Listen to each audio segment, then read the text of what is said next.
যে সত্য পথের তীর্থপথিক ভয় নাই নাকি ভয়, শান্তি যাদের লক্ষ্য তাদের নাই নাই পরাজয়। এই ভাষা বাংলা সাহিত্যে ছিল না।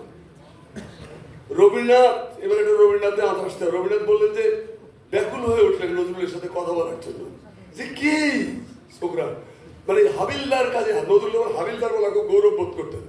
হাবিলদার কাজী নজরুল ইসলাম, সেনাবাহিনীর হাবিলদার তো পাগলা, তো ওই পাগলারে দেখার জন্য রবীন্দ্রনাথ পাগল হয়ে গেলেন।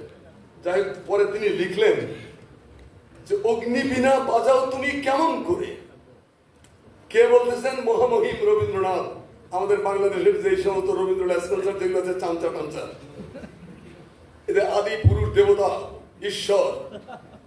রবীন্দ্রনাথ বলছেন অগ্নি বিনা বাজাও তুমি কেমন করে, আকাশ কাঁপে তারার আলোর গায়ে, তারার আলোর গানের ঘরে। কেমন করে তুমি অগ্নি বিনা বাজাও, অসাধারণ। তারপরে বলতেছেন রবীন্দ্রনাথ যে আমার কবিতা জানি আমি, গেলেও বিচিত্র পথে হয় নাই সর্বত্রগামী। কৃষকের কিষানের জীবনের শরীর যেজন, কর্ম কথায় সত্য আত্মীয়তা করেছে অর্জন। যে আছে মাটির কাছাকাছি, সে কবির বাড়ি লাগি কান পেতে আছি।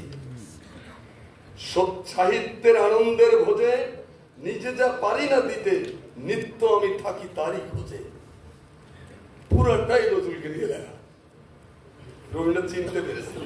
রবীন্দ্রনাথ সহ আরেকজন ব্যক্তি নজরুলকে প্রথম যারা শনাক্ত করেন তারা একজন রবীন্দ্রনাথ, একজন আবুল কালাম শামসুদ্দিন। আবুল কালাম শামসুদ্দিন হলো আমাদের শিবির গ্রামের বাড়ি বই, ও নাটোরের বনলতা সেন। নাটোরের বর্ণনা আবুল কালাম শামসুদ্দিন ছিলেন ত্রিশাল, এই ধানিখোলা গ্রাম। আমরা বলতাম আবুল মনসুর আহমদ কিন্তু ধানিখোলা থেকে ধানমন্ডি, তো ধানিখোলা গ্রামে জন্মেছিলেন তিনি। নজরুল একসাথে পড়তেন। আবুল মনসুর আহমদ, নজরুল এবং আবুল কালাম শামসুদ্দিন একই সঙ্গে দরিরামপুর হাই স্কুলের ছাত্র ছিলেন। তো উনি এই আবুল কালাম শামসুদ্দিন পরবর্তীকালে তিনি বিখ্যাত সাংবাদিক হন। ভাষা আন্দোলনের প্রতিবাদে, ভাষা আন্দোলনের খুনের প্রতিবাদে পার্লামেন্ট থেকে পদত্যাগ করে যে ব্যক্তি প্রথম রাস্তায় এসেছিলেন তিনি কিন্তু আবুল কালাম শামসুদ্দিন। আর আমাদের সাহিত্যে, আমাদের গগনে, আমাদের মাঠে ময়দানে কোথাও আবুল কালাম শামসুদ্দিনের নামটাও দেখবেন না, কারণ আবুল কালাম শামসুদ্দিন তো দাদাদের কৃপা ধন্য নন। তো আবুল কালাম শামসুদ্দিন তিনি বললেন নজরুল হল যুগ প্রবর্তক কবি। আর রবীন্দ্রনাথ তার বসন্ত রাগ উৎসর্গ করলেন 1923 সালে। নজরুলের বয়স তার মাত্র 24। জেলে রবীন্দ্রনাথ, নজরুল নোবেল লরিয়েট সাম্রাজ্যবাদের দালাল মালালকে তারা গালিগালাজ করা হয়, সেই ব্যক্তি কোন রকম ভ্রুক্ষেপ না করে নজরুলকে তার বসন্ত নাটক উৎসর্গ করলেন। শ্রীমান কবি কাজী নজরুল ইসলাম কল্যাণী এসে এটা লিখলেন। শিষ্যরা বললো ওই গুরুদেব কি করলেন, চেঁচামেচি করে, খালি চিৎকার চেঁচামেচি, লম্প ঝম্প কি করে না করে। রবীন্দ্রনাথ বলছেন যে তোমরা নজরুলের কবিতা পড়ো নাই, পড়লেও অবজ্ঞা ভরে চোখ বুলিয়েছ মাত্র, ভেতরে রসের সন্ধান করো নাই। করিলে বুঝিতা এই নজরুল যা লিখিতেছে তা শুধু কবিতা নয়, মহা কবিতা। অরুগ্ন হিংস্র বলিষ্ঠ জীবনের বিস্ফোরণ হলো নজরুলের কবিতা।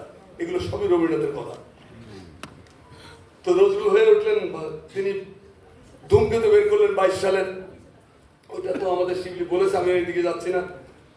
ভারতের স্বাধীনতার কথা বলতে জিন্না গান্ধীরও যখন কাপড় নষ্ট হয়ে যাওয়ার মতো অবস্থা হতো সেই 22 সালে, তখন একজন কবি তিনি ঘোষণা করলেন ওইসব স্বরাজ টরাজ কিচ্ছু মানি না, আমরা যে ভারতের পূর্ণ স্বাধীনতা, ভারতবর্ষের 1 ইঞ্চি মাটিও পর পদানত থাকবেন না। আর ধূমকেতু বা ধূমকেতুর আবির্ভাবের আগে বাংলাদেশের সাংবাদিকতা এবং সংবাদপত্র কি ছিল সেটা গত 15 বছরে দেখেন নাই। জয় মা হাসিনা বিবি, জয় আব্বাজান। আব্বাজান আর আম্মাজান ছাড়া কিচ্ছু ছিল না। 1000 বছরের সর্বযুগের সর্বকালের সর্বশ্রেষ্ঠ প্রধানমন্ত্রী, ওনাদের নামে 1000 বছরের 1000 কালের সর্বশ্রেষ্ঠ না বললে বেইজ্জত করা হয়। তো এই সমস্ত সময় আমাদের সংবাদপত্র কি একমাত্র মাহমুদুর রহমান তার আমার দেশ তো বন্ধ করে দিল। এই একটা পত্রিকা, ওই যে শাহবাগে ফ্যাসিবাদের পদধ্বনি, সমস্ত গুলো তখন শাহবাগের তো সমত করতেছে, শাহবাগ শাহবাগ। সেই সময় মাহমুদ ভাই বলেন এটা শাহা না, এইটা হলো ফ্যাসিবাদের পদধ্বনি। চরম ফেতরান্বিত হয়েছে। আমরা তার বিচার এখনো পাই না। কি অপরাধ ছিল আমার? আমাকে 12টা ছুরিকাঘাত করা হয়েছে, আমাকে রাস্তায় ফেলে রাখা হয়েছে, দুইটা মামলা, রাষ্ট্রদ্রোহিতা, প্রধানমন্ত্রী হত্যার মামলা, চাকরি হয়নি গত 15 বছর, না খেয়ে না রাস্তায় চেঁচাই, সেদিনও চেঁচাইছি, এখনো চেঁচাই। জাতির সাধারণ মানুষের ভাগ্যের আসলে পরিবর্তন হয়, তবে সময় দিতে হবে, এটা আমি বিশ্বাস করি। তিনি হয়ে উঠলেন জনগণের কবি, জাতীয় কবি।